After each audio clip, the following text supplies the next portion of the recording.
You know, it only takes a spark to start a fire. You know, I think we just sparked on something.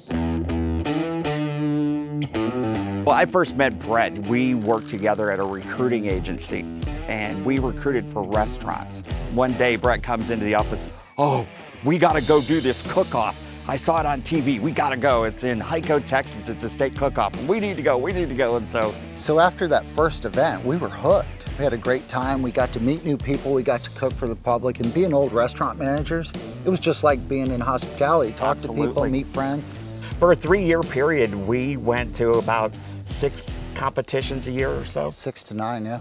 And 3 years running, we didn't get less than 3rd place. You know, we kind of got known as the steak guys. We were on a roll winning these competitions. We also realized that the rules were different everywhere we went. And it was a little frustrating because you'd go to one place and the rules were this, go to another place and they were that. We went to this cook-off and we didn't win. Not only did we not win, the guy who did wins every year and donates his money back to his family. I go, we need to report them to whoever oversees this. And Brett goes, there isn't anybody. We had this aha moment of, we should do it. There's a lot of things we don't like. We could write the rules. We could do this. We went back to work. Weeks passed. We sobered up. Yeah, that idea kind of went out the window. So one morning, Brett comes into the office. It was this Jerry Maguire moment.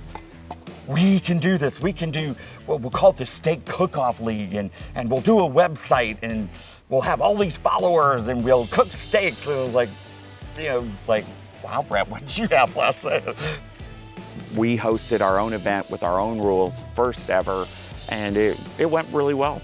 And then it morphed into Steak Cook-Off Association. But all it did was really, we took a lot of events and put them under one umbrella to make sure the rules were the same. And as a cooker, you knew what to expect when you showed up in an event.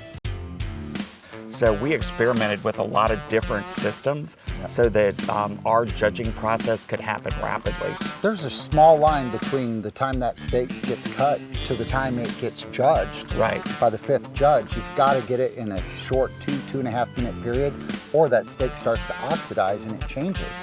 At our events, we have the promoter purchase all of the steaks. And so really it's a true cooking competition rather than kind of who's got the bigger checkbook. So we still see husband and wife competing against each other. It's a real family event. You'll see daughter, husband, and the father-in-law competing together. So they're outside, the kids are there, they're not in front of an Xbox. That's a win. Brett was so excited, he came in, he goes, some guy from the Netherlands contacted me and he wants us to go to the Netherlands and do a cook-off. I'm like, are you nuts? He goes, you know how much it costs to get over? He said he'd pay for the whole thing. I'm going to Amsterdam. We're in 38 states and 15 countries. So the winner of every event that we do around the world, at the end of the season, the beginning of October, gets to come to Fort Worth and compete against each other for the true world championship. So last year we had 25 teams that were international. The first years we provided the equipment for them when they came because they couldn't travel with their grills and tents and chairs. And so all of the international teams, we put together a Facebook page. And if a team was looking to borrow equipment or borrow, things, they went on there and said, I am from New Zealand, I am coming, I'd like a grill. Well, people started chiming, well, you can stay at my house. Well, you can borrow our car. I have any grill that you want. And then somebody else would chime in, you don't want to stay with them, come to my house. And, so really every team, 25 teams got adopted by a local team and loaned them equipment and loaned them tents and invited them into their homes. That's really become an integral part of our championship now is the friendships that are made around the world with teams here in America. One of the Australians said to me, he goes, I used to think Americans were kind of smug, but I was so wrong. We always say #SCA family, but it really has become that. The guys have adopted these teams coming over, and if you're a team from Germany and you're coming to America, the world champion just invited you to cook beside him. And that's pretty humbling to those guys over there. They're so excited about that. And all we're doing is facilitating it. We're not doing anything different. When you put your hand around an 82-year-old man that just won his first SCA event and he's trembling, that makes it worth it. When Cody won. Oh yeah, he's a little bit autistic. And so he comes with his dad.